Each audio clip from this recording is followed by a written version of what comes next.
பாவிகளுக்கு மட்டும்தானே அல்லாஹ் சோதனையை கொடுக்க வேண்டும், ஏன் நல்லவர்களை அல்லாஹ் சோதிக்கிறான் என்றால், ஆதம் அலைஹிஸ்ஸலாம் முதற்கொண்டு அல்லாஹ்வுடைய தூதர் முஹம்மது ரசூலுல்லாஹ் ஸல்லல்லாஹு அலைஹி வஸல்லம் வரை எல்லா நபிமார்களையும் ரசூல்மார்களையும் அல்லாஹ் சோதித்திருக்கிறான்.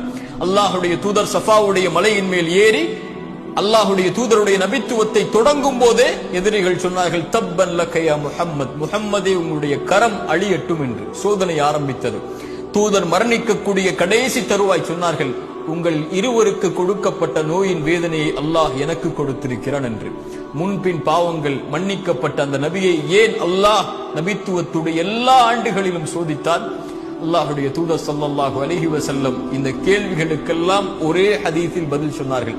அல்லாஹ்வுடைய தூதர் ஸல்லல்லாஹு அலைஹி வஸல்லம் அவர்கள் சொன்னார்கள், இந்த பூமியிலேயே அதிகமாக சோதிக்கப்பட்டவர்கள் பாவிகள் என்று சொல்லவில்லை, நபிமார்கள் தான். அவர்களுக்கு பிறகு அவர்களை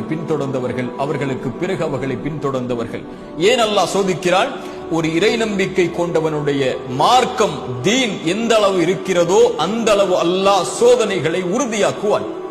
ஒரு இறை நம்பிக்கை கொண்டவனுடைய மார்க்கம் எவ்வளவு எளிதாக இருக்கிறதோ அவ்வளவு எளிதாக சோதனை வரும்.